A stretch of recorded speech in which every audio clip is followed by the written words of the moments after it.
मैं आपके लिए लाया हूं बैलेंस शीट का one shot video.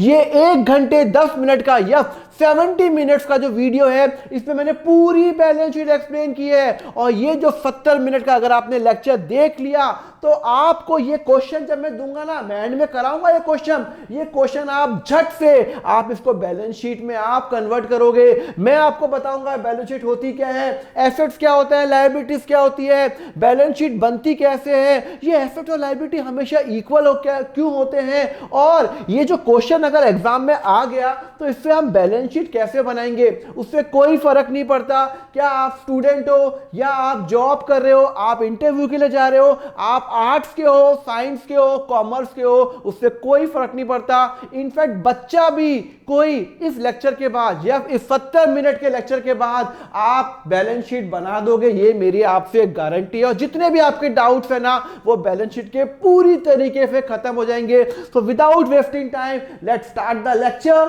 So student, ये बैलेंस शीट क्या होती है, क्यों सारी कंपनीज बैलेंस शीट बनाती है, तो देखो सबसे पहले अपन बैलेंस शीट का फॉर्मेट समझ ले। बैलेंस शीट के दो पार्ट होते हैं, एक होता है एसेट और एक होता है लायबिलिटी। और ये रहा फॉर्मेट। देखो बैलेंस शीट का जो राइट पार्ट होता है वो होता है एसेट और लेफ्ट पार्ट होता है लायबिलिटी। और ये हमेशा एज ऑन पर्टिकुलर डेट बनती है। तो पर्टिकुलर डेट का मतलब आज की डे पे क्या क्या पोजीशन है। Balance sheet is always as on particular date. वो कोई भी डेट को बन सकती है, वो 31 मार्च को बन सकती है, वो 15 मई को बन सकती है, वो 14 अगस्त को बन सकती है। हर दिन बैलेंस शीट ऊपर नीचे चेंज होती है। तो बैलेंस शीट बताती क्या है, आखिर क्या शो करती है बैलेंस शीट। अगर आप कोई कंपनी की बैलेंस शीट देख रहे हो तो आपको क्या मालूम चलेगा, अभी बताता हूं। सपोज करो मिस्टर अनिल है, ठीक है ना, उसने मिस्टर रोहित को पूछा क्या है तेरे पास। वो है ना डायलॉग दीवार का, भाई मेरे पास गाड़ी है, बंगला है, एक्सेट्रा, तेरे पास क्या है। तो यहां पे मिस्टर अनिल ने पूछा मिस्टर रोहित को, भाई तेरे पास क्या क्या है, क्या क्या प्रॉपर्टीज है, क्या क्या है तेरे पास। तो मिस्टर रोहित ने कहा रुक मैं तेरे को बताता हूं मेरे पास क्या है। मिस्टर रोहित ने बताया देख मेरे पास लैंड है 5 लाख की, मेरे पास बिल्डिंग है 2 लाख की, मैंने मनीष को लोन दे रखा है 3 लाख का, मेरे पास कैश है 80,000 का, मेरे पास बैंक है 20,000 का, लैपटॉप है 1 लाख का और कैपिटल बैलेंस है 6 लाख का। तो यहां पे मिस्टर रोहित ने एक स्टेटमेंट बता दिया कि ये लाइन से आइटम बता दिए। अब यहां पे इसी को मैं बैलेंस शीट में प्रेजेंट करूंगा, सिस्टमैटिक वे में, अकाउंटिंग फॉर्मेट में बताऊंगा। तो ये बन गई उसकी बैलेंस शीट। बैलेंस शीट हमेशा पर्टिकुलर डेट पे होती है। तो एज ऑन 31 मार्च 2024 रोहित के पास क्या क्या है, उसके पास एक लैंड है 5 लाख का, उसके पास एक बिल्डिंग है, एक प्रॉपर्टीज जो होती है ना, लैंड हो गया, बिल्डिंग हो गया, जिसकी लाइफ 1 साल से ज्यादा होती है, वो सब बैलेंस शीट में आएगा, सब बताऊंगा। कैश पड़ा है जेब में 80,000, बैंक में पड़ा है 20,000 और एक चकाचक लैपटॉप भी है 1 लाख रुपए का। तो जो टोटल जो उसके पास एसेट है, प्रॉपर्टीज है, जो उसका हक है। अगर आप अपने पापा मुझे पूछो तो वो बताएंगे, भाई मेरे आपके पापा भी बताएंगे कि हमारे पास एक लैंड है, बिल्डिंग है, ज्वेलरी है, गाड़ी है, बंगला है। तो ये सब क्या है, एसेट है, जिसको मैं फटाफट रीसेल कर सकता हूं, जिसकी लाइफ 1 साल से ज्यादा होती है। तो ये लैंड, बिल्डिंग, कैश, बैंक और ये लैपटॉप, ये क्या है, ये मिस्टर रोहित के एसेट्स है 9 लाख के। तो सर ये लाइबिलिटीज क्या है, लाइबिलिटीज वो अमाउंट होती है जो रोहित को किसी और को पे करना है, रोहित को किसी और को पे करना है। तो यहां पे बैलेंस शीट बन रही है एज ऑन पर्टिकुलर डेट। उसने एक मनीष से लोन लिया था 3 लाख रुपए का। तो भैया लोन लिया था मनीष से, तो उसको 3 लाख उसको वापस पे नहीं करना, पे करना पड़ेगा ना। ऐसा तो नहीं होता कि लोन लिया और भूल जाओ, नहीं। अगर रोहित ने लोन लिया हुआ है 3 लाख का तो उसको वापस पे करना है। तो 3 लाख रुपए क्या हो गई, लायबिलिटी हो गई रोहित के एंगल से। रोहित को मनीष को 3 लाख पे करना है और वो होता है लायबिलिटी। और एक होता है कैपिटल बैलेंस, उसकी अब तक की जो सेविंग है, जो रोहित को खुद को पे करना है, वो यहां पे आ जाता है लायबिलिटी के अंदर कैपिटल। सर खुद को पे करना है, अभी आपको थोड़ी देर में आपको सब क्लियर क्लियर हो जाएगा। ये लेक्चर के बाद आपका पूरा जो कंसेप्ट है ना बैलेंस शीट का, उसमें आप एक्सपर्ट बन जाओगे। तो यहां पे बैलेंस शीट जो टोटल है वो एसेट का जो टोटल है और जो लायबिलिटी का टोटल है वो हमेशा मैच होगा। ऐसा कभी भी नहीं होगा कि एसेट ज्यादा आ रहा है लायबिलिटी कम आ रही है, या एसेट कम आ रहा है लायबिलिटी ज्यादा आ रही है, नहीं, बराबर होगा। पूरे कॉमर्स की जो लाइफ है वो इसी में निकल जाती है, बैलेंस शीट मैच करने में। तो बैलेंस शीट मैच करना बहुत जरूरी है। एसेट का टोटल और लायबिलिटी का टोटल हमेशा इक्वल होगा। क्यों होगा, सब रीजन बताऊंगा कि हमेशा एसेट और लायबिलिटी का टोटल इक्वल क्यों होगा, मैं आपको सब बताऊंगा। पर पहले मैं आपको अकाउंटिंग फ्लो बताता हूं क्या होता है, थोड़ा सा अपन डिस्कस करें अकाउंटिंग का।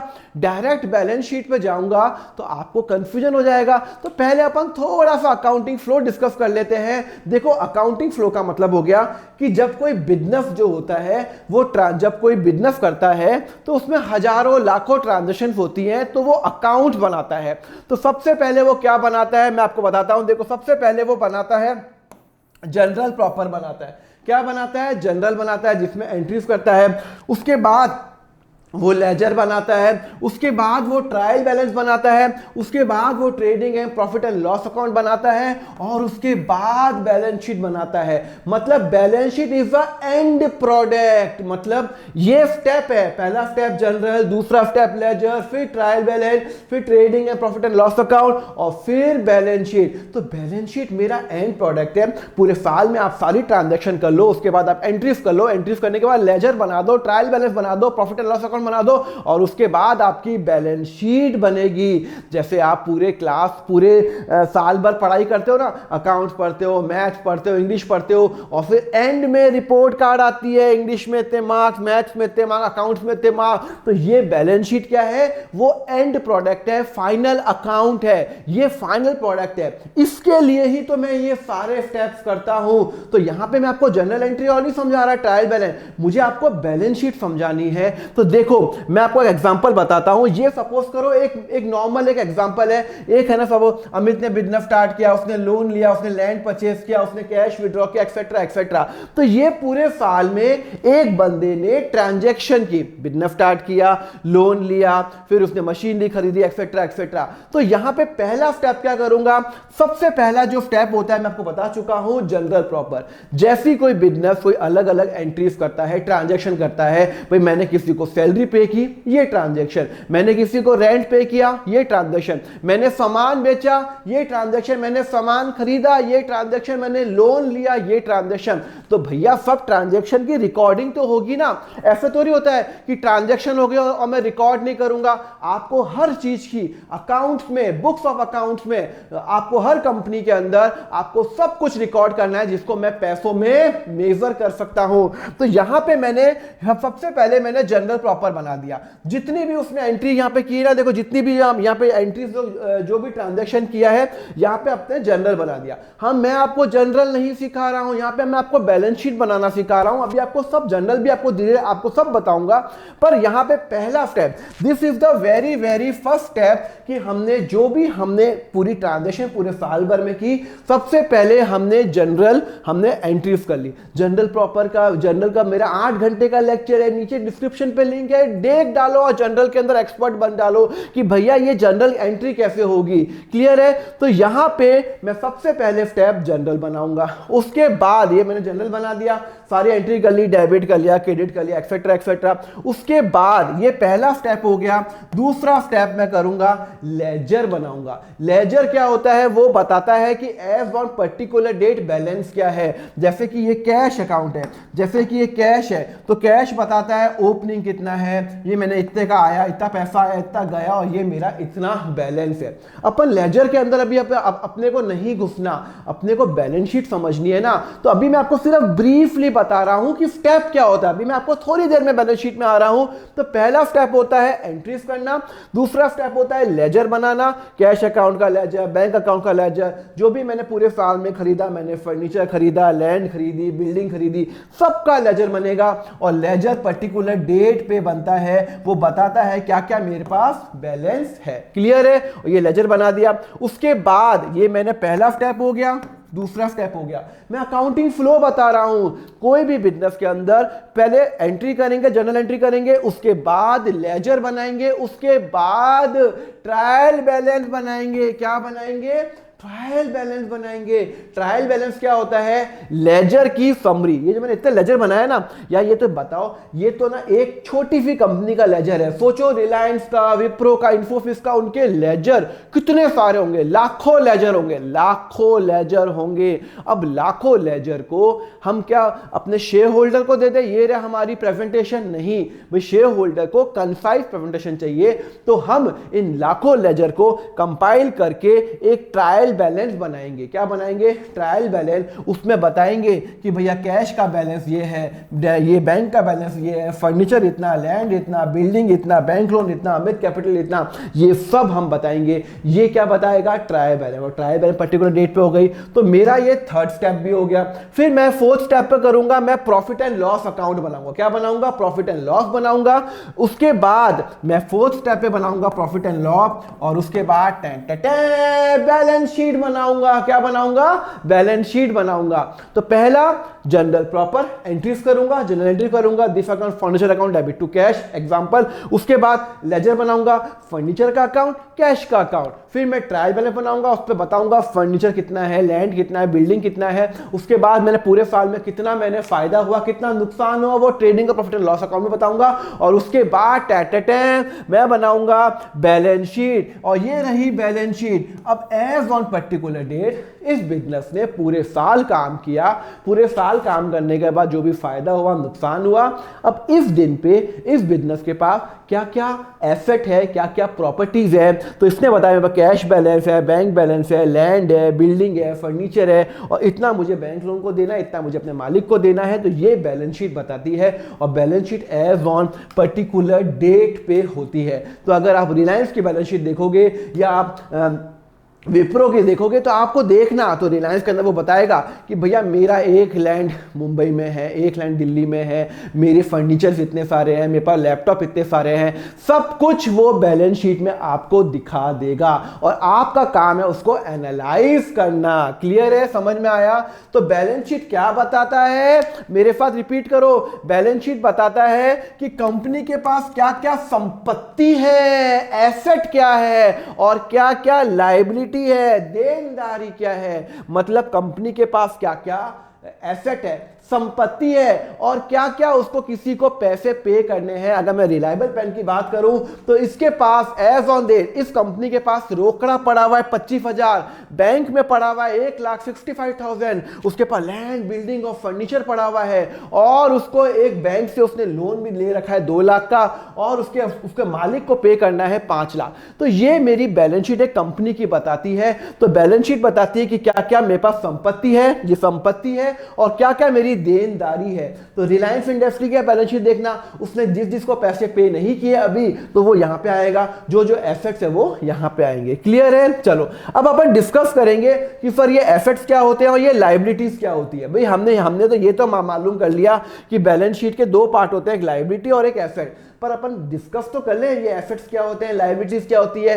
चलो आ जाते हैं, व्हाट इज एसेट। देखो एसेट्स क्या होते हैं, देखो एसेट्स क्या होते हैं, जो मेरी प्रॉपर्टी होती है, जिस पे मेरा हक है, जिस पे मेरा हक है। मतलब मेरे पास एक लैंड पड़ा हुआ है 10 लाख का, तो वो मेरे नाम पे है ना, तो वो मैं उसको बेच सकता हूं ना, कभी भी बेच के मैं पैसे कन्वर्ट कर सकता हूं ना, वो मेरा एसेट है। मेरे पास एक बिल्डिंग पड़ी है 5 लाख की, वो भी मेरा एसेट है। मेरे पास एक लैपटॉप पड़ा है 1 लाख का, वो मेरा एसेट है। सर एसेट की वो तो खर्चा है, आपने खर्चा किया ना, नहीं वो खर्चा जरूर है, पर उसको कन्वर्ट एसेट में हुआ। कैसे? अरे लैपटॉप 1 लाख का है, कल मैं उसको बेच नहीं सकता 80,000 में, 70,000 में, तो वो क्या है? एसेट। आईफोन है, आपने 1.5 लाख का आईफोन लिया, तो क्या वो खर्चा है? अरे खर्चा तो है, बट उसको आप एसेट ट्रीट करोगे बिकॉज आप उसको बेच सकते हो। 1.5 लाख का आईफोन है ना, फ्यूचर के अंदर आप उसको 80,000 में, 90,000 में, 50,000 में बेच तो सकते हो ना, तो उसकी रीसेल वैल्यू है, जो मेरी प्रॉपर्टी है। मैंने किसी को लोन दिया हुआ है, मैंने किसी को पैसे दिए हुए हैं। मैंने सपोज करो मैंने मिस्टर रवि को पैसे दिए हुए 5 लाख रुपए, तो भैया मुझे उससे 5 लाख रुपए लेने हैं ना। मैंने उसको 5 लाख की जरूरत थी रवि को, मैंने कहा यार ये ले 5 लाख रुपए, तो क्या मैंने उसको गिफ्ट दे दिया? नहीं भाई साहब, गिफ्ट विफ्ट कुछ नहीं होता। मैंने 5 लाख दिए, मैंने कहा तू मुझे 10 दिन बाद दे देना, 2 महीने बाद दे देना। तो अब मुझे रवि से 5 लाख रुपए लेना है, वो भी मेरा एसेट है। तो एसेट्स क्या होते हैं? Anything which is in the possession or the property of the business including the amount due from the other is called asset. अगर मुझे किसी से कुछ पैसा लेना है, या मेरी प्रॉपर्टी है या मेरी संपत्ति है, वो मेरा एसेट है, मेरे नाम पे होना चाहिए, वो एसेट होता है। Anything which enable to get a cash और इकोनॉमिक बेनिफिट, जैसे कि घर हो गया, गाड़ी हो गया, पैसा हो गया। फॉर एग्जांपल बताओ ना, देखो ना, लैंड हो गया, जमीन एसेट है, बिल्डिंग एसेट है। इसकी देखो सबकी जो लाइफ है ना 1 साल से ज्यादा है, और जो मुझे पैसे से रिकवर करने हैं, व्हीकल है, गाड़ी है, अरे यार गाड़ी मैंने ले रखी है 10 लाख की, तो क्या वो 10 लाख की गाड़ी मेरा खर्चा हो गया? नहीं, वो उसकी लाइफ 1 साल से ज्यादा है, तो वो एसेट है, पहली कंडीशन। दूसरी उसकी वो रीसेल वैल्यू है, वो गाड़ी को मैं बेच के कल 8 लाख वापस आ सकते हैं, तो उसको मैं बेच सकता हूं, तो यहां पे वो रीसेल वैल्यू। कैश तो बट ऑब्वियस कुछ भी कर सकता हूं, तो कैश तो हमेशा एसेट होगा। बैंक में मेरा पैसा पड़ा 5 लाख, वो भी मेरा एसेट हो गया। डेटर मतलब मुझे किसी से कुछ पैसे लेने हैं, मुझे किसी से कुछ पैसे लेने हैं। अगर मुझे किसी से कुछ पैसे लेने होते हैं तो वो क्या होता है? डेटर होता है। तो यहां पे वो भी एसेट हो गया। बैंक, कंप्यूटर, उसको बेच सकता हूं, furniture, machinery, goodwill, goodwill trademark सब बताऊंगा, डोंट वरी, ये भी मेरा एसेट है। स्टॉक, मैंने शेयर्स ले रखे हैं, एप्पल के शेयर ले रखे हैं, इन्फोसिस के ले रखे हैं, विप्रो के ले रखे हैं, तो वो भी क्या हो गया? मेरा एसेट हो गया। क्लियर है? तो ये बैलेंस शीट में क्या हो गया? ये है मेरा एसेट। मैं अभी सिर्फ एसेट पे डील कर रहा हूं, अभी अपन लायबिलिटीज पे नहीं आ रहे। तो एसेट्स जो होता है ये है। तो अगर मैं रिलायबल पेन लिमिटेड की बात करूं, तो इसका एज ऑन पर्टिकुलर डेट इसके पास लैंड पड़ा है 5.5 लाख का, इसके पास बिल्डिंग पड़ी है 1 लाख की, फर्नीचर पड़ा है 20,000 का, व्हीकल पड़ा है 30,000 का, इन्वेस्टमेंट पड़ा 10,000 का, फिर सब करंट एसेट पड़ा है, स्टॉक, बैंक, कैश बैलेंस सब पड़ा हुआ है, और टोटल उसके पास 10 लाख का एसेट है। मतलब उसके पास 10 लाख की संपत्ति है। अगर आप बोलते हो जैसे कोई अमीर लोग होते हैं तो उनके पास संपत्ति 10 लाख नहीं, उनके पास तो 10 करोड़ 100 करोड़ की संपत्ति होती है। तो यहां पे इस कंपनी के पास ये संपत्ति है। ऐसे अपन एनालाइज करते हैं कि हाँ भाई इसके पास बैंक बैलेंस इतना है, लैंड इतना है, बिल्डिंग इतना है, ये सब इतना है। क्लियर है? तो अब ये एसेट भी 2 टाइप के होते हैं। आपने देखा होगा कि सर ये एसेट, ये नॉन करंट और ये करंट, ये सर 2 अलग अलग क्या है? सर क्या है करंट एसेट और नॉन करंट एसेट? चलो उसको डील करते हैं। सबसे पहले देखो एसेट 2 टाइप के होते हैं, करंट और नॉन करंट। पहले मैं नॉन करंट पे आ जाता हूं। नॉन करंट एसेट वो एसेट होते हैं जिसका बेनिफिट मुझे 1 साल से ज्यादा मिलता है, और जिसको नॉर्मली मेरा इंटेंशन नहीं है उसको 1 साल के अंदर कैश में कन्वर्ट करने का है। मैंने लैंड लिया 5 लाख का, मैंने जमीन ली 5 लाख की, यार अब मुझे उसको बेचनी नहीं है, अगले 2-3 साल बेचनी नहीं है, तो वो क्या हो गया? मेरा नॉन करंट, जिसको मुझे अगले 1 साल में कैश में कन्वर्ट नहीं करना, वो नॉन करंट एसेट। जैसे कि लैंड लिया मैंने, बिल्डिंग ली 10 लाख की, यार उसको नहीं बेचनी मुझे अभी 2-3 साल, तो 1 साल से ज्यादा मुझे नहीं बेचनी ना, अगले 1 साल में बेचनी है क्या? नहीं, तो वो क्या हो गया? Non current asset. उसकी लाइफ भी 1 साल से ज्यादा है, तो नॉन करंट एसेट हो गया। मैंने एक लैपटॉप लिया, उसको नहीं बेचना मुझे 1 साल के अंदर, तो वो क्या हो गया? मेरा नॉन करंट। मेरा इंटेंशन क्या है? हर अकाउंट में जब आप अकाउंट बनाओगे आपको सबसे पहले ये चेक करना है कि आपका इंटेंशन क्या है। आपका इंटेंशन है भाई लैंड आपको 10 साल के, आपको 1 साल के अंदर नहीं बेचना, नॉन करंट एसेट। बिल्डिंग है 1 साल से ज्यादा लाइफ है, नॉन करंट एसेट। लैपटॉप है, फर्नीचर है, व्हीकल है, प्लांट एंड मशीनरी है, सब कुछ नॉन करंट एसेट्स होते हैं जिसकी लाइफ 1 साल से ज्यादा होती है, and held as a investment or to facilitate the business operation. मतलब नॉर्मली मैं ये क्यों खरीदता हूं? जो मेरी हेल्प करती है। मैंने मशीनरी खरीदी, हेल्प करती है सामान बनाने में, फर्नीचर खरीदा, हेल्प करता है, मेरे क्लाइंट्स आएंगे बैठेंगे, सोफा खरीदा, बेड खरीदा, मैंने टेबल कुर्सी खरीदी, ये क्यों खरीदी? अपने एम्प्लॉय के लिए खरीदी कि वो बैठेंगे, क्लाइंट्स आएंगे, बैठेंगे, रेस्ट करेंगे, एक्सेट्रा एक्सेट्रा, तो मेरा बिजनेस ग्रो करेगा। Which are held by the business, not for the, मेरा इंटेंशन अभी इसका सेल करने का नहीं है। ऐसा नहीं कि मैंने लैंड खरीदा तो अभी 2 दिन में बेचना है तो वो नॉन करंट नहीं, आप, मेरा इंटेंशन नहीं है अभी उसको बेचने का। हाँ, अल्टीमेटली तो सब कुछ बेचना ही है आपको, आपने कुछ खरीदा तो बेचोगे तो भाई, पर मेरा इंटेंशन नहीं है, मेरा इंटेंशन उसको यूज करने का है या अगले 1 साल तक उसको नहीं बेचना। मैंने कोई इन्वेस्टमेंट लिया हुआ है, अगर मुझे 1 साल तक उसको नहीं बेचना तो वो नॉन करंट एसेट्स मेरा आ जाएगा। जैसे लैंड हो गया, बिल्डिंग हो गया, व्हीकल हो गया, गाड़ी हो गई, 1 साल से ज्यादा लाइफ, 1 साल तक नहीं बेचना। बिल्डिंग हो गई 1 साल से ज्यादा, non current. 12 month is a criteria, next 12 month में मेरा इंटेंशन उसको बेचने का नहीं है तो नॉन करंट हो गया। अब ये सर गुडविल और ये क्या हो गया, मैं बताता हूँ, मशीनरी, फर्नीचर, कंप्यूटर और ट्रेडमार्क। ये गुडविल, ट्रेडमार्क क्या होता है अभी आपको बताता हूँ। तो नॉन करंट एसेट 2 टाइप के होते हैं। नॉन करंट एसेट 2 टाइप के होते हैं, एक होता है टेंजिबल और एक होता है इंटेंजिबल। टेंजिबल और इंटेंजिबल। टेंजिबल क्या है, इंटेंजिबल क्या है? अरे भैया, टेंजिबल एसेट, टेंजिबल एसेट वो एसेट्स होते हैं, टेंजिबल एसेट वो एसेट्स होते हैं जो दिखते हैं जैसे कि लैंड दिखता है, टच कर सकते हो, हाँ। बिल्डिंग दिखती है, हाँ दिखती है ना, टच कर सकते हो, हाँ। कंप्यूटर दिखता है, टच कर सकते हो, हाँ। व्हीकल टच कर सकते हो, हाँ। ये स्मार्ट बोर्ड है, इसको आप टच कर सकते हो, हाँ। ये भी तो मेरा एसेट है भैया, ये भी तो मेरी प्रॉपर्टी, इसको मैं बेच सकता हूं। तो जिस एसेट को आप टच कर सकते हो, जिसको आप देख सकते हो, वो मेरा होता है भाई साहब टेंजिबल एसेट। ये सब टेंजिबल एसेट्स है। तो सर ये इंटेंजिबल क्या होते हैं? ऐसे भी कोई एसेट होते हैं जो दिखते नहीं है। हाँ, मैं आपको बताता हूं, दिखते नहीं है, जैसे कि गुडविल। सर समझ में नहीं आया, गुडविल का मतलब बताओ। अरे भैया, ये पेन है, आप खरीदोगे ये पेन, कोई भी ब्रांड नहीं लिखा हुआ, कुछ भी नहीं लिखा हुआ कौन सी कंपनी का, भाई साहब कोई खरीदोगे नहीं। अगर मैं यही पेन बोलूं, इस पे मैं लिख दूं कैम्बलिन, डॉम, फेबर कैस्टल, एक नाम लिख दूं, आप इसको झट से खरीद लोगे। क्यों? ब्रांड की वैल्यू होती है, नाम की वैल्यू होती है। आप एप्पल का फोन अंदर खोल के देखते हो कैसी क्वालिटी का है, एप्पल का फोन जाते हो खरीद के लिया, तो दैट्स इट, खत्म। ब्रांड की वैल्यू है, यार एप्पल ने बनाया अच्छा ही होगा।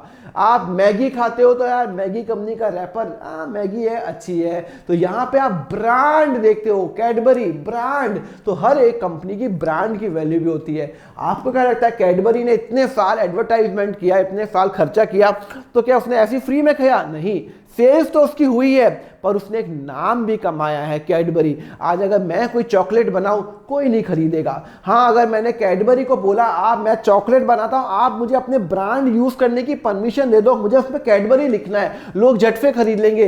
तो कैडबरी वाला मुझे फ्री में नहीं देगा, पहले चेक करेगा कि मेरी क्वालिटी अच्छी है, उसके बाद बोलेगा ठीक है आप अपना मेरा नाम यूज कर सकते हो, पर आपको कुछ पे करना पड़ेगा। तो भैया, नाम की वैल्यू होती है। सपोज करो कैडबरी के नाम की वैल्यू है 10,000 करोड़, एग्जाम्पल 10,000 करोड़, तो वो नाम की वैल्यू है वो कैडबरी की। क्लियर है? तो गुडविल, ट्रेडमार्क, जैसे ये जो डिजाइन है मैकडोनल्ड का, ये सिर्फ मैकडोनल्ड कर सकता है और कोई नहीं कर सकता। ये डिजाइन कॉपी है, पेटेंट है। आईफोन का जो डिजाइन होता है फोन का, वो सिर्फ वो कर सकता है। तो यहां पे ये दिखता नहीं है, ये दिखता नहीं है, इसको मैं टच नहीं कर सकता, इस डिजाइन के हो या इसको मैं फील कर नहीं कर सकता, इसको सिर्फ मैं महसूस कर सकता हूं। हाँ, कैडबरी की वैल्यू सपोज करो 10,000 करोड़ है, एप्पल की वैल्यू 2 लाख करोड़ है, कैमलिन की वैल्यू 3,000 करोड़ है। तो यहाँ पे मैं महसूस कर सकता हूँ, वो ऊपर नीचे होती है। तो यहाँ पे वो इनटेंजिबल होता है, जो दिखता नहीं है पर मैं फील कर सकता हूँ। कॉपीराइट्स हो गया, मेरे बुक्स के, मैंने बुक्स बनाई, आप उसको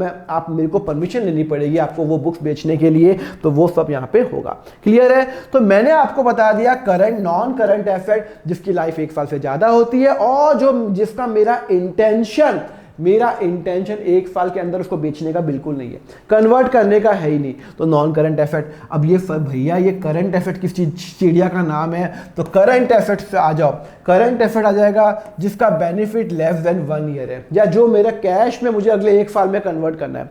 अगर मुझे कोई चीज को, कोई कैश को, कोई भी प्रोडक्ट को या कोई भी एसेट को अगले 1 साल में एसेट कैश में कन्वर्ट करना है, पैसे में, तो वो मेरा करंट एसेट्स है। जैसे कि कैश मेरी जेब में रोकड़ा पड़ा हुआ है 10,000 रुपए, वो मेरा क्या है? करंट एसेट है।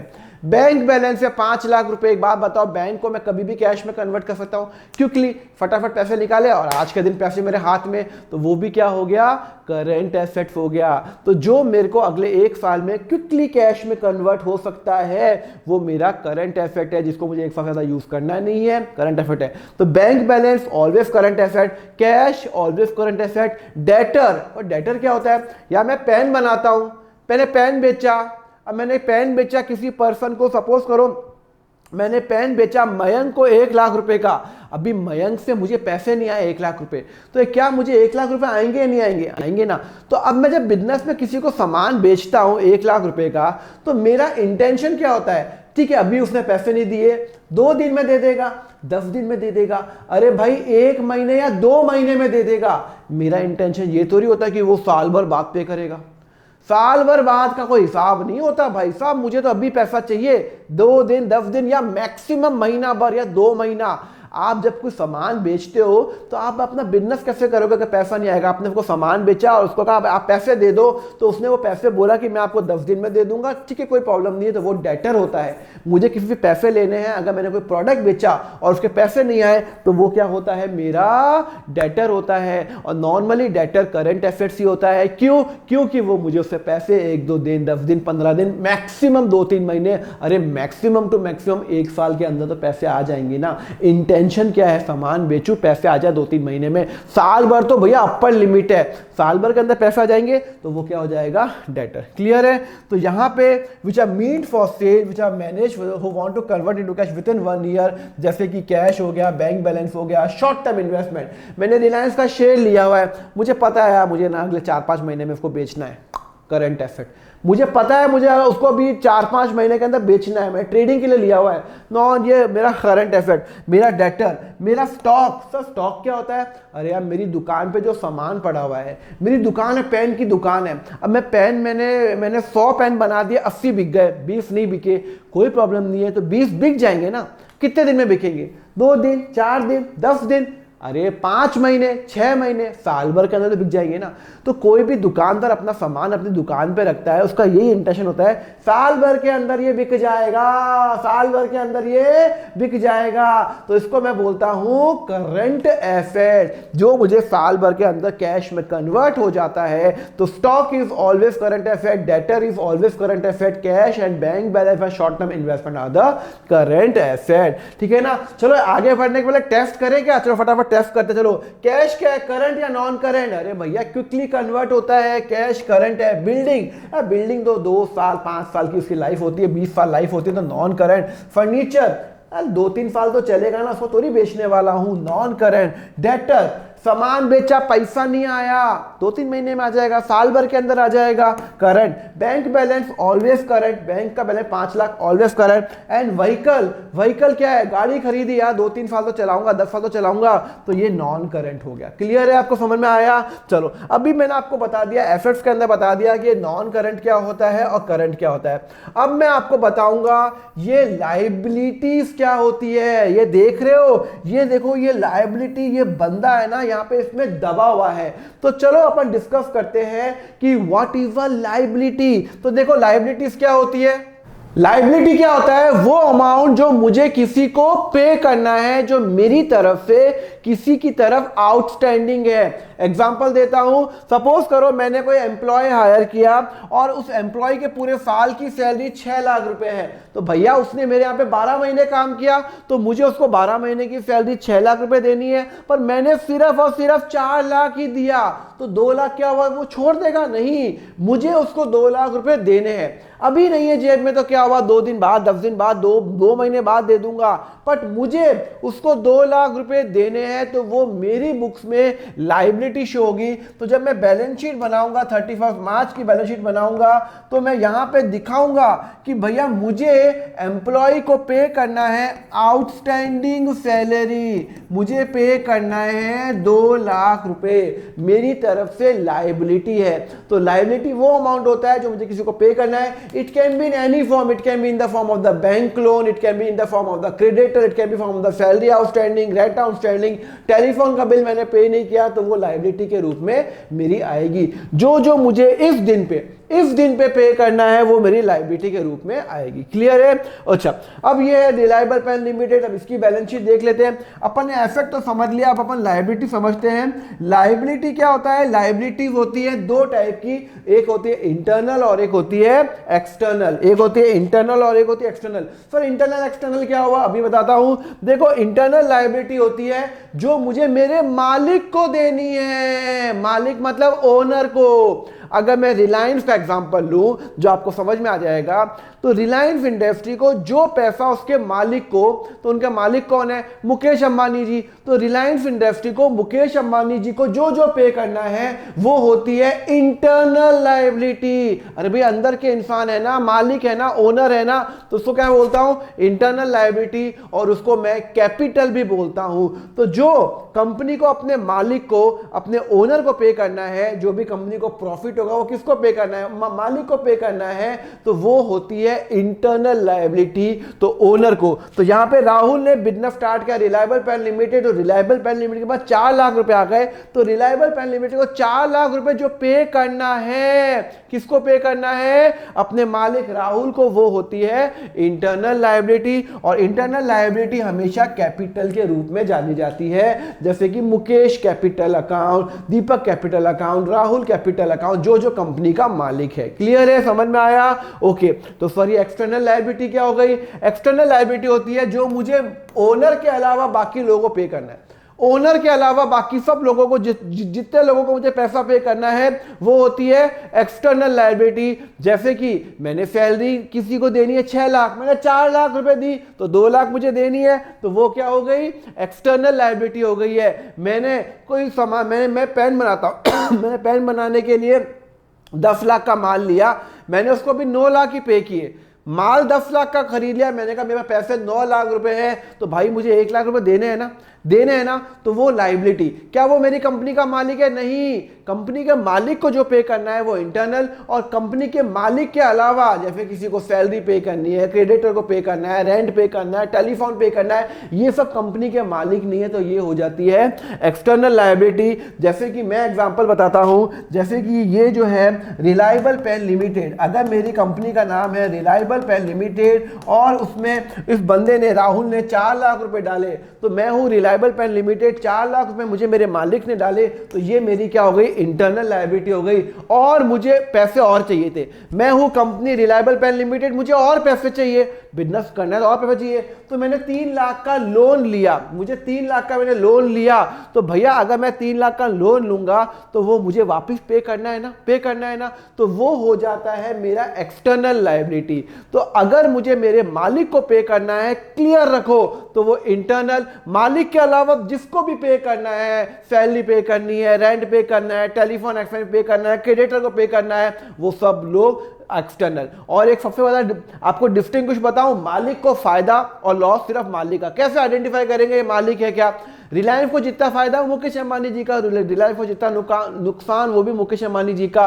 तो जिसका फायदा जिसका नुकसान वो मालिक, उसके अलावा बाकी सब लोग। अरे यार, रिलायंस इंडस्ट्री ने बैंक से 10 लाख रुपए लिए, तो अगर रिलायंस इंडस्ट्री को फायदा होगा 10 करोड़ का, तो वो 10 करोड़ रुपए तो नहीं बैंक को देगी, वो तो मुकेश अंबानी जी को देगी ना। बैंक को तो इंटरेस्ट का मतलब है। तो यहां पे जिसका फायदा जिसका नुकसान होता है वो मेरा मालिक होता है। मालिक को लायबिलिटी, इंटरनल लायबिलिटी बोलता हूं। External liability creditors, loan, outstanding salary होता है, आपको बता चुका हूं। तो यहां पे बैलेंस शीट में लायबिलिटी इंटरनल और एक्सटर्नल। इंटरनल तो समझ में आ गई, जिसको मैं ओनर कैपिटल भी बोलता हूं, कैपिटल अकाउंट भी बोलता हूं, और इक्विटी भी बोलता हूं। जो शेयर आप देखते हो ना, जो इक्विटी शेयर जो आप शेयर करते हो, अगर आप मार्केट में जाओगे, शेयर मार्केट में आपने रिलायंस का शेयर खरीदा, तो आप उस कंपनी के मालिक बन जाओगे एक शेयर के हिसाब से। क्लियर है? अब ये एक्सटर्नल लायबिलिटी से 2 टाइप की दिखा रखी है आपने, नॉन करंट और करंट। ये क्या चीज है अभी बताता हूं। देखो, एक्सटर्नल लायबिलिटी 2 टाइप की होती है, एक्सटर्नल लायबिलिटी, नॉन करंट और करंट लायबिलिटी।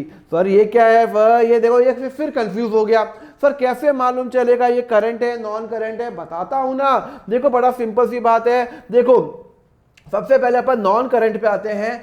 जो पैसा मुझे 12 महीने के बाद पे करना है वो मेरा नॉन करंट लायबिलिटी। मतलब अगर मुझे किसी को कुछ पे करना है और उसको पे करना है 12 महीने के बाद, आफ्टर 12 मंथ, तो that is a non current liability. मतलब एग्जांपल बताता हूं, सपोज करो कि मैंने एक लोन लिया, मैंने बैंक से लोन लिया 1/4/2023 को। सिंपल सी बात बताता हूं, अब मैंने लोन कब लिया और वो मुझे पे कब करना है, 31 मार्च 2028 को पे करना है। मतलब मैंने बैंक से लोन लिया 1 अप्रैल 2023 को और बैंक ने कहा तू ठंड रख, आराम से पे कर 31 मार्च 2028 को।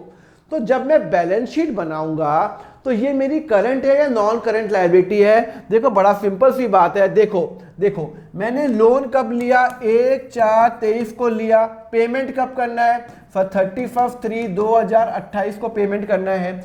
तो जब मैं बैलेंस शीट बनाऊंगा 31 मार्च की, जब मैं बैलेंस शीट बनाऊंगा 31 मार्च 2024 को, तो क्या मुझे अगले 12 महीने में उस बैंक को पे करना है? नहीं, अगले 12 महीने में तो मुझे पे करना ही नहीं है। 2024 की बैलेंस शीट बना रहा हूं ना, तो अगले 12 महीने कब खत्म होगा, सर 31 मार्च 2025। तब तक मुझे कुछ बैंक को पे करना है क्या? नहीं सर, आपको बैंक को 1 साल के बाद पे करना है, 12 महीने के बाद पे करना है। तो यहां पे नॉन करंट लायबिलिटी में आ जाएगा, नॉन करंट लायबिलिटी में आ जाएगा लोन। कितना लोन है सर? आपने 20 लाख का लोन लिया, 20 लाख का। क्लियर है? 2025 की जब आप बैलेंस शीट बनाओगे, 2025 की बनाओगे, तब बताओ 2025 मुझे पेमेंट तो 28 को करना है, तो 2025 में अगला 1 साल के अंदर कुछ पे करना है क्या? अगले 12 महीने तक मुझे कुछ पे करना है? नहीं, अगले 12 महीने तक मुझे वो बैंक कुछ नहीं। बैंक ने कहा तो आराम से 28 को दे, तो भैया मुझे बैंक को कुछ पे नहीं करना अगले 12 महीने में। तो ये मेरी नॉन करंट लायबिलिटी होती है जो मुझे अगले 12 महीने में पे नहीं करना है। क्लियर है? चलो उसके बाद 2026 को आ जाओ। 2026 की जब बैलेंस शीट बनाऊंगा, अगले 1 साल 2027 को खत्म होगा, पे करना है? नहीं सर, नहीं पे करना। तो वो हो जाएगा आपका नॉन करंट लायबिलिटी 20 लाख रुपए। क्लियर है? अब आ जाओ 2027 को, 31 मार्च 2027, अगले 1 साल 31 मार्च 2028 हो जाता है। ओहो, 27 को जब मैं बैलेंस शीट बनाऊंगा, अगले 12 महीने में मुझे पेमेंट करना है। हाँ देखो ना, मैंने लोन लिया था और मुझे पेमेंट 31 मार्च 2028 को करना है। तो जब मैं बैलेंस शीट 2027 की बनाऊंगा, तो उस दिन पे अगले 12 महीने के अंदर मुझे पेमेंट करना है। हाँ सर, अगले 12 महीने में 31 मार्च 2028 को आपको पे करना है। तो वो नॉन करंट नहीं बन जाएगी, वो बन जाएगी करंट लायबिलिटी, जो मुझे अगले 12 महीने में पेमेंट करना है। बात समझ में आई? तो अगर कोई पैसा मुझे अगले 12 महीने में या अगले 12 महीने के बाद पे करना है तो वो नॉन करंट, 12 महीने के अंदर पे करना है तो वो करंट लायबिलिटी बन जाती है। ठीक है ना? तो यहाँ पे मैंने एक्सटर्नल में नॉन करंट बता दिया, लॉन्ग टर्म लोन। तो यहाँ पे ये रिलायबल पेन लिमिटेड की बैलेंस शीट यहाँ बन रही है, तो उसको ये 5 लाख का जो लोन दे रखा है ना, वो उसको अगले 12 महीने पेमेंट नहीं करना, 31 मार्च 2023 तक उसको कुछ पे नहीं करना, उसके बाद ही उसको पे करना है, लॉन्ग टर्म लोन है। तो सर ये करंट लायबिलिटी क्या हो गई, ये किस चिड़िया का नाम है? चलो बता देता हूं। करंट लायबिलिटी का मतलब होता है वो लायबिलिटी जो मुझे अगले 12 महीने में पेमेंट करना है। अगर मुझे कोई पैसा अगले 12 महीने में पेमेंट करना है तो वो हो जाती है, फटाफट मेरे साथ रिपीट करो, करंट लायबिलिटी। जैसे कि एग्जांपल देता हूं, मैंने आपसे एक लोन लिया 20 लाख का, ठीक है ना? बैंक ने मुझे कहा कि आप इसको 4 इक्वल इंस्टॉलमेंट में पे करो 31 मार्च 2026 से, ठीक है ना? अब मुझे एक बात बताओ, सुनो, मैंने लोन कब लिया? चलो लोन मैंने 1/4/2023 को लिया। कितने का लोन लिया सर? 20 लाख का लोन लिया। अच्छा एक बात बताओ, मुझे उसका पेमेंट शेड्यूल बताओ, पेमेंट शेड्यूल जो मुझे बैंक ने बोला हुआ है। सर पेमेंट शेड्यूल है आपका पहला जो इंस्टॉलमेंट है 31 मार्च को जाएगा, 31 मार्च 2026 को वो बोल रहा है 5 लाख का पेमेंट जाएगा, 5 लाख का पेमेंट जाएगा। सिमिलरली हर साल मुझे पे करना है, हर साल मुझे पे करना है 3-4 इंस्टॉलमेंट के अंदर 5 लाख, 5 लाख और भाई साहब 5 लाख। 5 लाख, 5 लाख, 5 लाख और 5 लाख। मुझे 4 इंस्टॉलमेंट पे करने हैं, 26, 27, 28 और 29 को 5 5 5 5 5 5 लाख। यहां लिखा है ना 4 इक्वल इंस्टॉलमेंट। तो अब मैंने लोन कब लिया? 20 लाख का। अब आपको दिमाग क्या लगाना है, आपको क्या करना है, आप जब बैलेंस शीट बना रहे हो 31 मार्च 2024, अगले 12 महीने में मुझे वो लोन पे करना है क्या? अगले 12 महीने में नहीं सर, अगला 12 महीने तो खत्म होता है 31 मार्च 2025 को। अगले 12 महीने मुझे कुछ पे नहीं करना, तो सर वो नॉन करंट में आएगी, वो नॉन करंट में आएगी 20 लाख, क्योंकि वो अगले 12 महीने पेमेंट नहीं करना है। ओके, अब आ जाओ 31 मार्च 2025 को। आज डेट 31 मार्च 2025 है, अगले 12 महीने मुझे कुछ पेमेंट करना है। हाँ सर, 31 मार्च 2025 में अगले 12 महीने 31 मार्च 2026 को खत्म होंगे। अगले 12 महीने में मुझे 5 लाख पेमेंट करना है, मुझे 5 लाख पेमेंट करना है। तो यहाँ पे करंट लायबिलिटी, करंट जो लायबिलिटी आ जाएगी वो आ जाएगी आपकी 5 लाख रुपए। और 12 महीने के बाद कितना पेमेंट करना है? देखो मैं इस दिन पे खड़ा हूं, इस दिन पे खड़ा हूं, इस दिन के हिसाब से अगले 12 महीने 5 लाख पे करना है, और 12 महीने के बाद मुझे 15 लाख पे करना है। हाँ, 15 लाख पे करना है। तो नॉन करंट कितनी आ जाएगी? तो नॉन करंट कितनी आ जाएगी? 15 लाख रुपए। बात समझ में आ रही है? आपको सिर्फ ये देखना है अगले 12 महीने में जो भी पैसा पे करना है वो करंट लायबिलिटी 5 लाख, क्योंकि मुझे 26 तक पे करना है, क्योंकि वो ड्यू कब है? 31/3/2026 को ड्यू है, और ये तो उसके बाद ड्यू है। अच्छा, अब आ जाओ 26 को। 31 मार्च 2026 को भाई साहब मैं 5 लाख तो पेमेंट कर चुका हूं, इसका पेमेंट तो हो गया, इसका पेमेंट तो हो गया। अब उसके बाद 31 मार्च 2026 को अगले 12 महीने में मुझे कितना पे करना है? आज आप एज्यूम करो आज 31 मार्च 2026 ही है, तो अगले 12 महीने में मुझे 5 लाख पेमेंट करना है, ये वाला पेमेंट करना है 2027 में, और 12 महीने के बाद 10 लाख पेमेंट करना है, 12 महीने के बाद 10 लाख पेमेंट करना है। तो अगर आज 31 मार्च 2026 है तो नॉन करंट कितना आएगा और करंट कितना आएगा? सर करंट आएगा अगले 12 महीने में मुझे 31 मार्च 2027 को मुझे पेमेंट करना है 5 लाख रुपए, और उसके बाद मुझे पेमेंट करना है 10 लाख रुपए। तो 20 लाख का लोन लिया, 5 लाख तो मैं पे कर चुका हूं, 26 को पे कर चुका हूं। अब मुझे अगले 12 महीने में 5 लाख पे करना है, 12 महीने के बाद 10 लाख पेमेंट करना है। अब आप आ जाओ 31 मार्च 2027 को खड़े हो, तो 31 मार्च 2027 को सुनो, ये तो पेमेंट हो गया, ये भी पेमेंट हो गया, ये पेमेंट हो गया, ये पेमेंट हो गया। अगले 12 महीने में मुझे 5 लाख पे करना है। आप 27 को खड़े हो, आज 27 है, 31 मार्च, अगले 12 महीने 5 लाख, और 12 महीने के बाद 5 लाख है, 12 महीने के बाद 5 लाख है। तो जब 31 मार्च यहाँ पे हो जाओगे तो यहाँ पे नॉन करंट जो 12 महीने के बाद पेमेंट करना है 5 लाख, और 12 महीने के अंदर जो पेमेंट करना है वो करंट लायबिलिटी में आएगा 31 मार्च 2028। ठीक है ना? चलो अब आप 31 मार्च 2028 को आ जाओ। 31 मार्च 2028 को मुझे, मैं इस दिन पे खड़ा हूं, ये तो मैं पेमेंट कर चुका हूं, अगले 12 महीने में मुझे 5 लाख पेमेंट करना है, अगले 12 महीने में मुझे 5 लाख पेमेंट करना है। तो भैया यहां पे आपका करंट लायबिलिटी में आ जाएगा, करंट लायबिलिटी में आ जाएगा 5 लाख रुपए। नॉन करंट में कुछ नहीं आएगा, क्योंकि अगले 12 महीने में मुझे कुछ पे ही नहीं करना। सर कैसे? 31 मार्च 2028 को आप यहां पे खड़े हो, ये तो पेमेंट हो चुका, अगले 12 महीने 5 लाख पेमेंट करना है, 12 महीने के बाद कुछ पे नहीं करना, तो मतलब मेरी 5 लाख लायबिलिटी है। और जब 31 मार्च 2019 का आओगे तो करंट भी कुछ नहीं होगा, नॉन करंट भी कुछ नहीं होगा।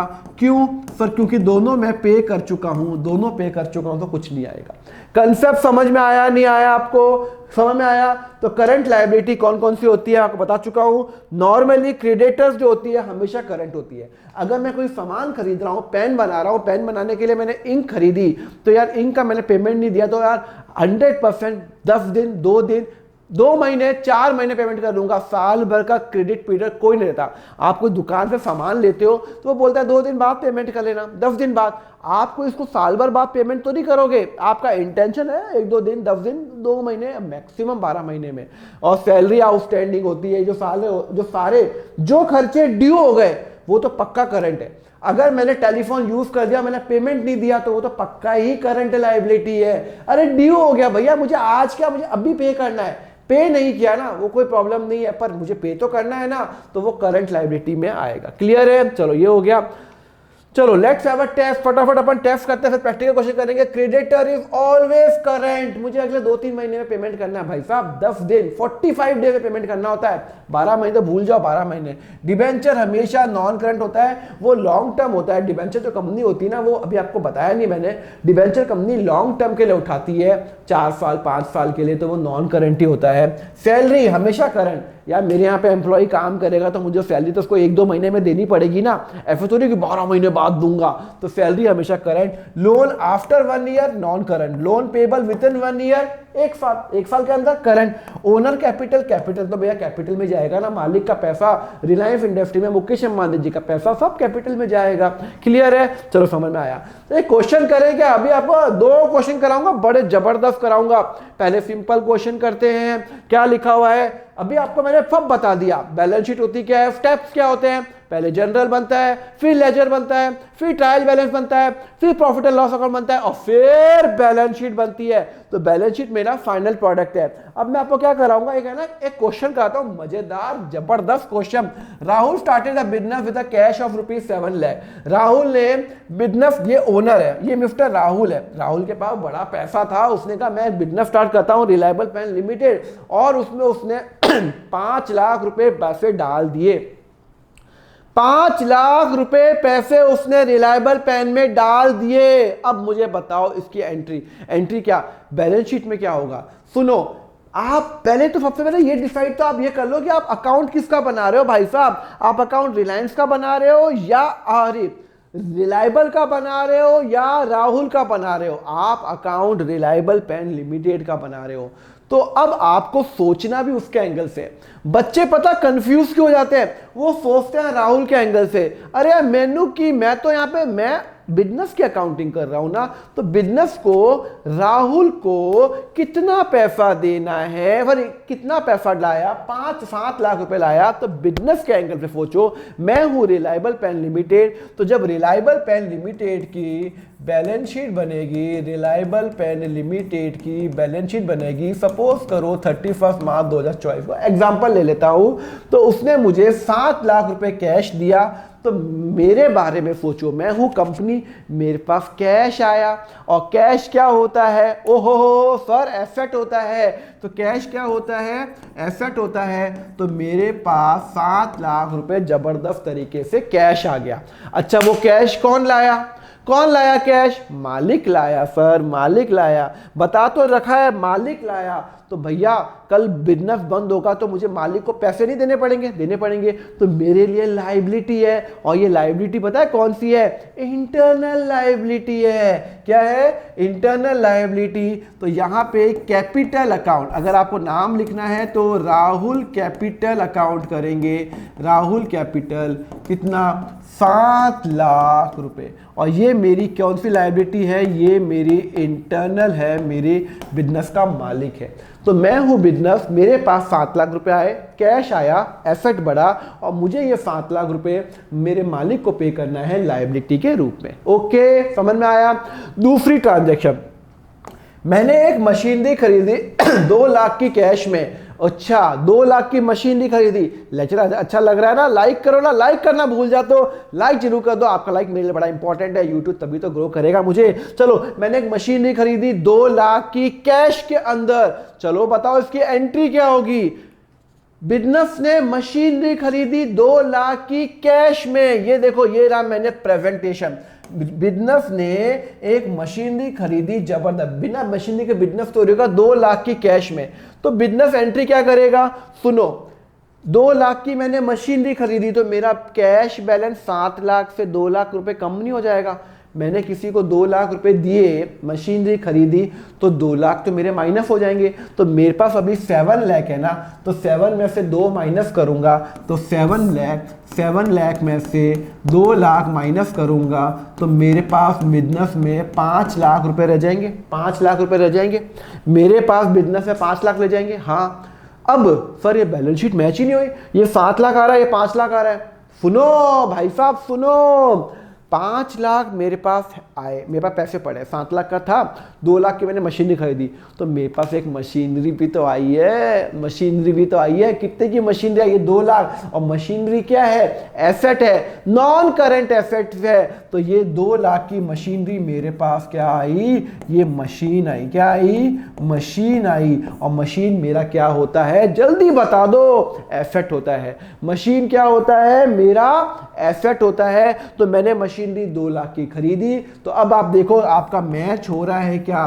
7 लाख का टोटल लायबिलिटी और 7 लाख का टोटल एसेट। अरे ऐसा हो ही नहीं सकता आपकी एसेट और लायबिलिटी मैच नहीं हो। Asset and liability always equal, always equal. Asset का टोटल और लायबिलिटी का टोटल हमेशा हमेशा इक्वल ही रहेगा। क्लियर है? तो मैंने मशीनरी खरीदी, मेरे पास मशीनरी आई, मशीनरी 2 लाख की, कैश गया 2 लाख से, मेरा कैश कम हो गया।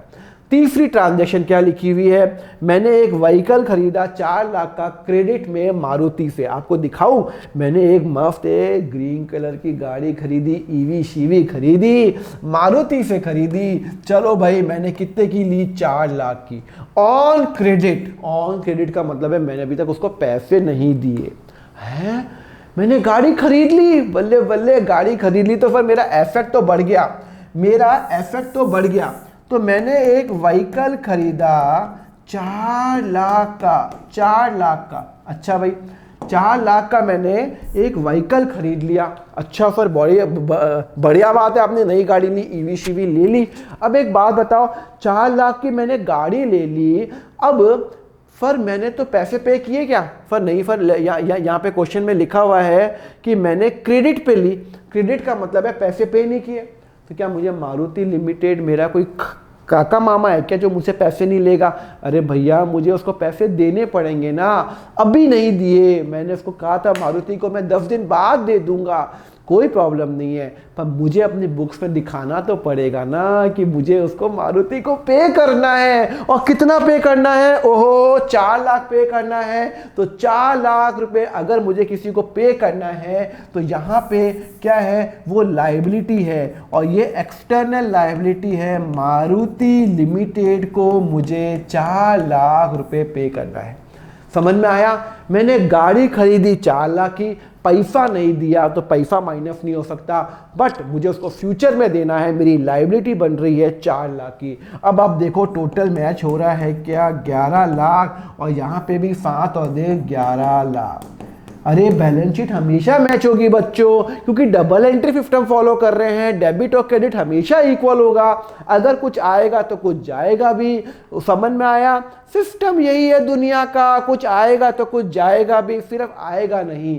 क्लियर है? तो यहाँ पे व्हीकल आया और मुझे उसको पेमेंट करना है, पेमेंट नहीं किया तो मेरी लायबिलिटी बन जाती है, और ये बन जाती है मेरी एक्सटर्नल लायबिलिटी। क्लियर है? और बैलेंस शीट देखो मैच हो गई, कितनी मैजिकली मैच हो गई। ओके, चलो अब अपन ने क्वेश्चन कर दिया, अब अपन करने वाले हैं बहुत ही शानदार क्वेश्चन। तैयार हो? तैयार हो? नहीं तैयार हो? अभी तक तो अपन ने क्या किया? इतना सिंपल क्वेश्चन कर लिया, सिंपल क्वेश्चन। अब अपन रियल, अभी आपको बैलेंस शीट में सबको बता चुका हूं, तो ये इतना बड़ा जो क्वेश्चन है जो मैंने आपको स्टार्टिंग में बताया था कि ये आपसे कर सकते हो क्या, अब आप कर सकते हो।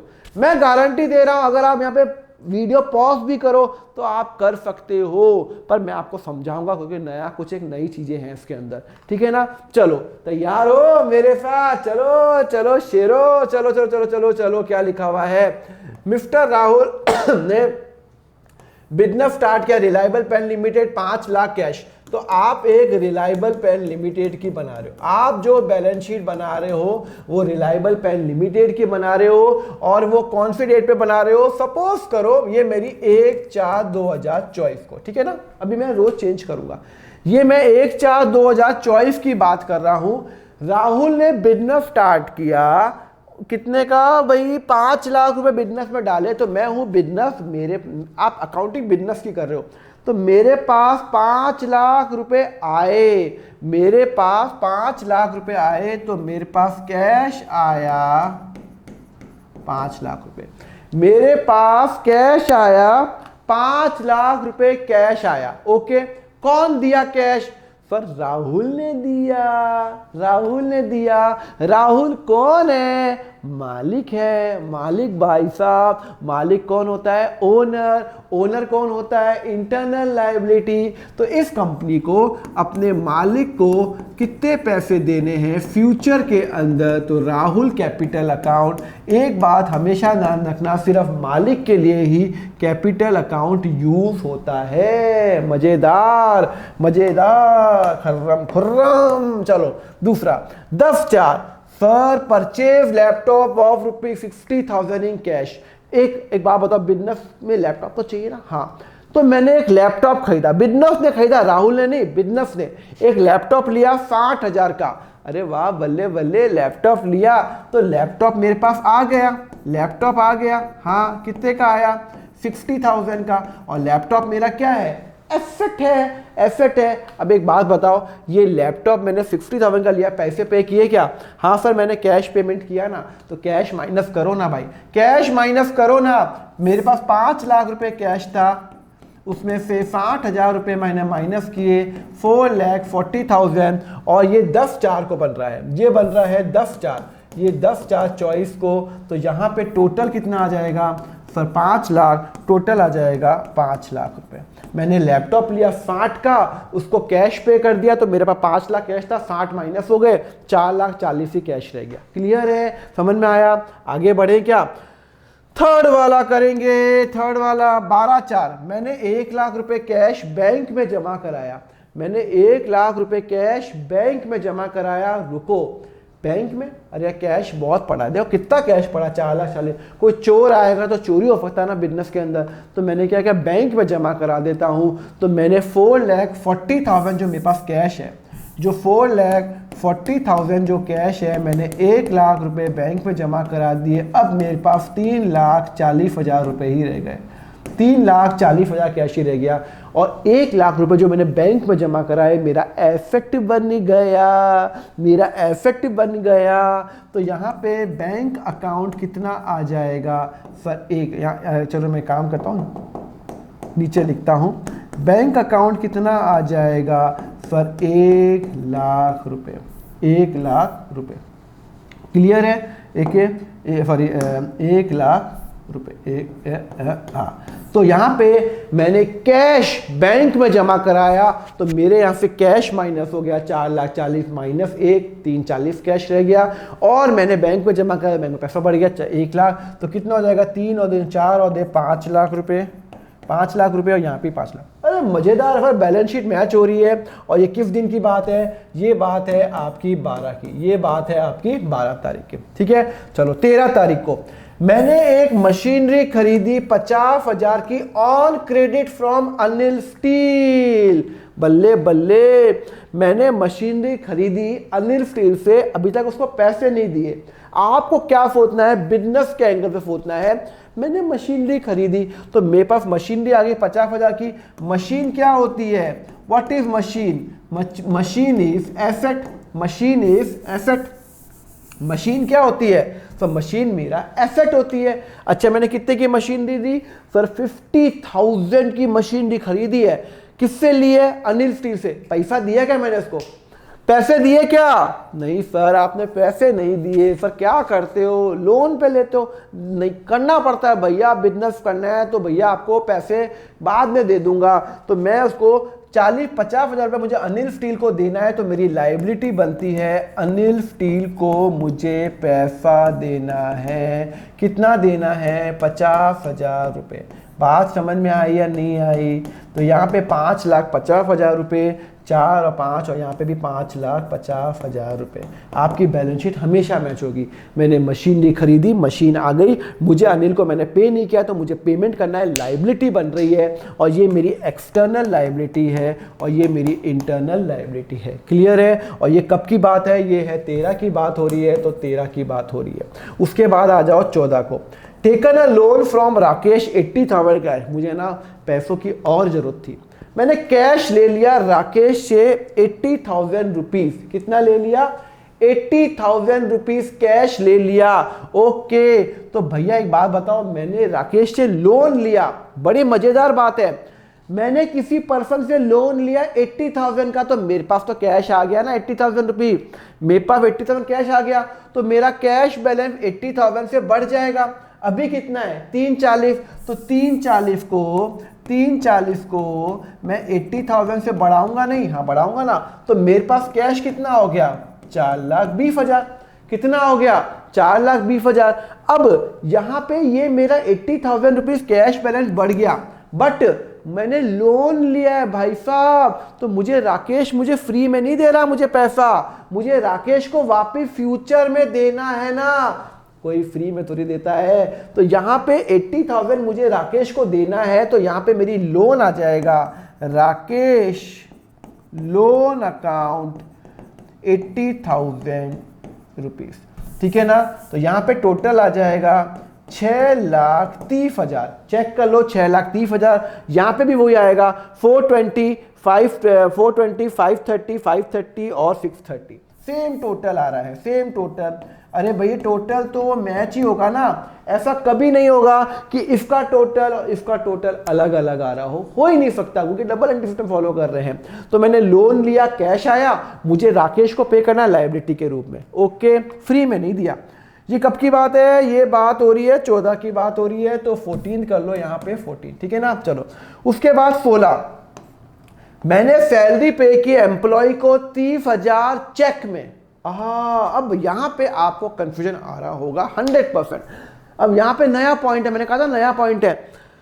सैलरी मैंने पे किए एम्प्लॉय को 30,000 रुपए चेक के रूप में। चेक के रूप में मतलब मैंने उसको पैसा पे कर दिया, एक मेरे यहाँ पे एम्प्लॉय ने काम किया, मैंने उसको सैलरी पे कर दी चेक। अगर मैं किसी को चेक से पेमेंट करूंगा तो भाई मेरा बैंक बैलेंस कम होगा, भाई मेरा बैंक बैलेंस कम होगा। और अगर मेरा बैंक बैलेंस कम होगा, कितने से कम होगा 30,000 से, कितने से कम होगा 30,000 से, तो मेरा बैंक बैलेंस अभी कितना है 1 लाख रुपए है ना, 1 लाख रुपए है, तो माइनस 30,000 रुपये हो जाएगा, तो यहाँ पे 70,000 रुपये हो जाएगा। कितना हो जाएगा 70,000 रुपये। बात समझ में आ रही है। मैंने मेरे बैंक में 1 लाख रुपए था, मैंने उसको 30,000 रुपये कितने दिए, मैंने सैलरी कितनी दी 30,000 रुपये चेक में दे दी। मतलब मैंने किसी को एम्प्लॉय को सैलरी दी, तो मेरा बैंक बैलेंस कम हो गया, टन टन 30,000 से कम हो गया, ठीक है। अच्छा, अब प्रॉब्लम ये आ रही है कि भैया मैंने बैंक बैलेंस तो कम कर दिया, पर यहाँ पे तो बैलेंस शीट मैच ही नहीं हो रही है। यहाँ का टोटल आ रहा है 630 और यहाँ का टोटल आ रहा है आपका 420, 530 और यहाँ पे 6 लाख। फॉर ये तो आपने गलत कर दिया, बैलेंस शीट मैच ही नहीं हो रही है। हाँ बेटा मैच नहीं हो रही है, मुझे भी पता है, तो फिर मैंने क्या गलती की है, गलती की है ना, मैंने सैलरी पे की 30,000 की, बैंक से पेमेंट कर दिया, वेरी गुड, बट सैलरी खर्चा है। हाँ, अब वो एसेट तो है नहीं। मैंने अगर लैपटॉप खरीदा तो लैपटॉप यहाँ पे आ गया, मशीन यहाँ पे आ गया।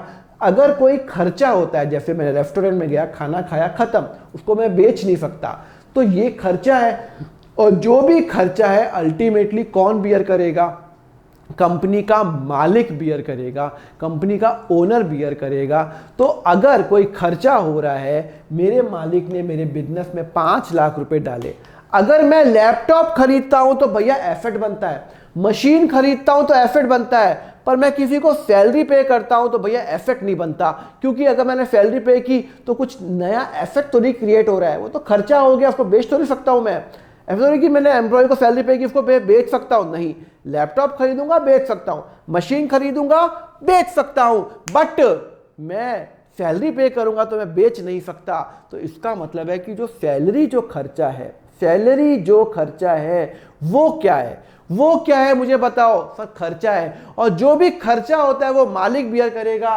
और अगर मालिक कितना बियर करेगा 30,000 रुपये, कितने सैलरी दी 30,000 रुपये, तो मैं मालिक के बैलेंस जो उसका बैलेंस है उसको कम करूंगा। मालिक ने कितने रुपए बिजनेस में डाले 5 लाख रुपए ना, तो मेरे मालिक मैं हूं, मेरा बिजनेस मेरा मालिक, अरे मैं बिजनेस एक अलग एंटिटी लॉ में, पर मेरे को जो भी खर्चा होगा अल्टीमेटली मैं मालिक का पैसा माइनस करूंगा। मालिक ने 5 लाख बिजनेस में लगाए ना, मैं बोलूंगा भाई मैंने एक एम्प्लॉय को सैलरी दी जिससे एसेट नहीं बना, तो मालिक को मैं अब फ्यूचर में 5 लाख नहीं दूंगा, 5 लाख में फिर 30,000 रुपये कम दूंगा, 4,70,000 रुपीज़ दूंगा।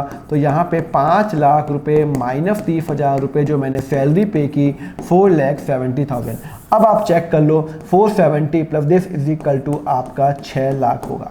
तो जो भी खर्चा होता है, रिमेंबर, अगर कोई खर्चा होता है जैसे सैलरी हो गया, टेलीफोन हो गया, रेंट हो गया, एंटरटेनमेंट हो गया, रेस्टोरेंट हो गया, ट्रैवलिंग एक्सपेंस हो गया, स्टेशनरी एक्सपेंस हो गया, वो खर्चा जो मेरा एसेट में कन्वर्ट नहीं होता है, तो अल्टीमेटली वो खर्चा मेरा मालिक बियर करेगा। मेरी कंपनी का मालिक है राहुल, मैं बोलूँगा राहुल तूने बिजनेस में 5 लाख डाले थे ना, उसमें फिर 30,000 रुपये तक एम्प्लॉय की सैलरी खा गया, तो अब मैं तेरे को बिजनेस में 5, अगर कल तू बिजनेस बंद भी करता है तो मैं तेरे को बिजनेस में तेरे को 5 लाख नहीं दूंगा, 5 लाख में फिर 30,000 रुपये काट के दूंगा। अब आपके मन में डाउट आ रहा है कि सर आपने लैपटॉप खरीदा तो आपने यहाँ इसमें से माइनस नहीं किया, क्योंकि उस खर्च जो, अगर मैंने लैपटॉप खरीदा तो मेरा एक एसेट बना, तो यहाँ पे एक एसेट आ गया और यहाँ कैश माइनस हो गया, पर यहाँ पे मैंने लैपटॉप नहीं खरीदा, सैलरी पे की, तो सैलरी तो मेरी बैंक में माइनस हो गई, पर उससे कोई एसेट नहीं बना, तो खर्चा हुआ, खर्चा हमेशा मेरा मालिक के बैलेंस से माइनस होगा।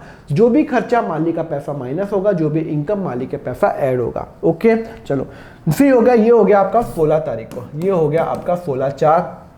फिर आ जाएगा 17/4, commission income generated 50,000 in cash. Business काम किसके लिए करती है? अपने प्रॉफिट कमाने के लिए। उसको 50,000 रुपये इनकम आई कैश में। ओके, तो मेरा कैश बैलेंस बढ़ गया 4,20,000 का जो कैश बैलेंस था, अब वो मेरा बढ़ गया 50,000 बढ़ गया, तो 4,70,000 हो गया, और यहाँ पे जो टोटल हो गया वो 6,50,000 हो गया। एक बार चेक कर लो, 470, 570, 580 प्लस 70, 650 हो गया कैश। ओके, मेरा कैश 420 था ओपनिंग, फिर मैंने 5,20 बना दिया। ये कब की बात हो रही है? ये बात हो रही है 17 की बात हो रही है। तो मेरा कैश बन गया 50,000 रुपये बढ़ गया। अच्छा, तो फिर ये तो फिर 6,50 यहाँ पे तो 6 लाख रुपए आ रहा है। हाँ, अब क्या करें? देखो एक बात बताओ, जो भी इनकम होती है, जो भी इनकम, जो भी खर्चा, सब मालिक का। रिलायंस इंडस्ट्री जो कमाएगी अल्टीमेटली मुकेश अंबानी जी को, रिलायंस इंडस्ट्री को नुकसान होगा तो मुकेश अंबानी जी पे करेंगे। तो यहाँ पे इस कंपनी को जो भी फायदा वो राहुल का, जो भी नुकसान वो राहुल का। इस कंपनी ने भाई साहब कमाए 50,000 रुपये, तो वो किसके लिए कमाए? अपने मालिक के लिए कमाए, माई बाप के लिए कमाए 50,000 रुपये। तो 50,000 रुपये मैं राहुल में ऐड कर लूँगा, मेरा 4,70,000 है ना, तो मैं यहाँ पे 470 प्लस 50,000 रुपये 5,20,000 कर लूँगा। कितना कर लूँगा? 5,20,000 कर लूँगा। अब देखो मेरा जो बैलेंस है वो सही में आ रहा है क्या? हाँ सर, 6,50,000 आ रहा है। तो जो भी बिजनेस में फ़ायदा होता है वो मालिक का। तो मेरा बिजनेस में 50,000 का फ़ायदा हो गया, बल्ले बल्ले, तो वो मैं मालिक को पे करूँगा। और अगर मुझे मालिक को पे करना है 50,000 रुपये, तो यहाँ पे 50,000 रुपये मालिक को पे करूँगा। 470 प्लस 50 इज इक्वल टू 520। मैं उसका बैलेंस बढ़ा दूंगा, मालिक का पैसा बढ़ा दूंगा। उसने भाई साहब ने 5 लाख डाले थे, सैलरी खा गया 30,000, माइनस कर दिया और इनकम कमा दी 50,000। क्लियर है? फिर है अनिल स्टील लिमिटेड 50,000। सॉरी, ये हो गया। अब देखो आपका मैच हो रहा है। हाँ सर मैच हो रहा है। ओके, लास्ट पॉइंट 28 को चलो 28 को बताओ क्या सिचुएशन है। 28 को मैंने अनिल को 40,000 रुपये पे किए, अनिल स्टील को 40,000 पे किए हैं, मैंने पे किए। अनिल स्टील को मेरे को पे कितना करना था? 50, पर अभी मैंने कितना पे किया? मात्र 40,000। मैंने 40,000 किससे पे किए? चेक से। अगर मैं चेक से पेमेंट करूंगा तो मेरा बैंक बैलेंस कम होगा या मेरा कैश कम होगा? बैंक बैलेंस कम होगा। तो मेरा बैंक बैलेंस है 70, तो 70 में से मैंने 40,000 रुपीज़ अनिल को पे कर दिए, अनिल स्टील को पे कर दिए। अब मेरे बैंक में मात्र 30,000 ही बचे हैं। बैंक में मात्र 30,000 ही बचे हुए हैं। कैसे? 70 माइनस 40 इज इक्वल टू 30। ठीक है ना, समझ में आया? अब यहाँ का टोटल करो। सर टोटल करते हैं 5 लाख और 6,10,000 रुपये आता है, और यहाँ पे 650 आ रहा है। सर फिर गलती कर ली आपने। अरे गलती नहीं की, सुनो तो सही। मैंने किसी को, अनिल को पेमेंट कर दिया, अनिल स्टील को 40,000, तो मैंने चेक से पेमेंट किया तो मेरा बैंक बैलेंस कम हो गया। ओके, बट मैंने उसको पेमेंट किया तो मेरी लायबिलिटी कम नहीं होगी? अरे दिमाग लगाओ ना। मुझे अनिल को पे करना था 50, मुझे अनिल को पे करना था 50, और मैंने उसको पेमेंट कर दिया 40, तो अभी भी 10 पे करने हैं ना, तो मेरी 50 से लाइबिलिटी 40 से कम नहीं हो जाएगी? हाँ, तो ये जो 50,000 है, 50,000 है, इसमें फिर 10,000, सॉरी इसमें मैं 40,000 रुपये कम करूंगा। अब मेरी लाइबिलिटी हो गई 10,000। अब मेरी लाइबिलिटी कितनी हो गई? 10,000। आपको बात समझ में आ रही है नहीं आ रही है?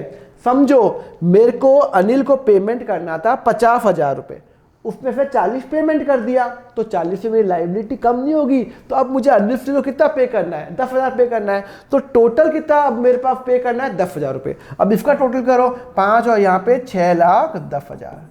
अरे फर मजा आ गया, बैलेंस शीट मैच हो रही है। अरे हमेशा मैच होगी यार, ऐसा हो ही नहीं सकता कि आपकी जो बैलेंस शीट है वो मैच नहीं हो। Balance sheet will always be match, ये बात आप हमेशा ध्यान रखना। क्लियर है नहीं क्लियर है? समझ में आया आपको? तो यहाँ पे मैंने बैलेंस शीट आपको पूरी बता दी। कितना सिंपल है बैलेंस शीट, कितना कोई डिफिकल्ट है? और बच्चे जो कंफ्यूज होते हैं balance sheet balance sheet balance sheet, अरे कितना सिंपल है, ये रही आपकी पूरी बैलेंस शीट। लाइक करो ना, पूरे बैलेंस शीट आपको बता दी, रूल्स बता दिए, सिस्टम बता दिया, क्वेश्चन करा दिया, और लाइक नहीं करोगे? कितना बुरा लगता है मुझे। अच्छा लगा तो लाइक करो, नहीं अच्छा लगा डिसलाइक करो, कोई प्रॉब्लम नहीं है, पर सब्सक्राइब जरूर कर देना। If you want to contribute any amount, 40 रुपए 100 रुपए, तो आप यहाँ पे कंट्रीब्यूट कर सकते हो। टोटल फ्री है यूट्यूब पर, अगर आपको कंट्रीब्यूट करना है, आपको लेक्चर मिला तो आप यू कैन कंट्रीब्यूट 40-100 रुपए जितना भी आपको लगता है। And just Telegram channel join करो, व्हाट्सएप ग्रुप ज्वाइन करो, नीचे लिंक दिया हुआ है। एंड accountfunda.com पे जाओ ना, 11th का कोर्स 12th का कोर्स पहले से प्री रिकॉर्डेड है। 160 ओवर क्लास 11th, क्लास 12 का 240 घंटे, क्लास 11 में 400 क्वेश्चन एंड क्लास 12 के 1000 क्वेश्चन मेरे खुद के ड्राफ्ट किए हुए हैं, सिस्टमैटिक वे से मैंने करा चुका हूं। यहाँ पे 11th और 12th दोनों क्वेश्चन मैंने करा दिए सिस्टमैटिक वे, व्हाइट बोर्ड के अंदर बहुत सारे बच्चों ने लिए 100%। लास्ट जो रिजल्ट आया था 100% मार्क्स बहुत सारे बच्चों के आए थे अकाउंट्स के अंदर, बोर्ड्स के अंदर। तो आप वहां पे देखो, रीजन चैप्टर वाइज अवेलेबल है, तो accountfunda.com पे जाओ ना, सब्सक्राइब कर लेना, क्योंकि ऐसे ही मैं आपको वीडियो लाता रहूंगा और आपको ऑसम बनाऊंगा। Thank you very much, have a nice day, take care.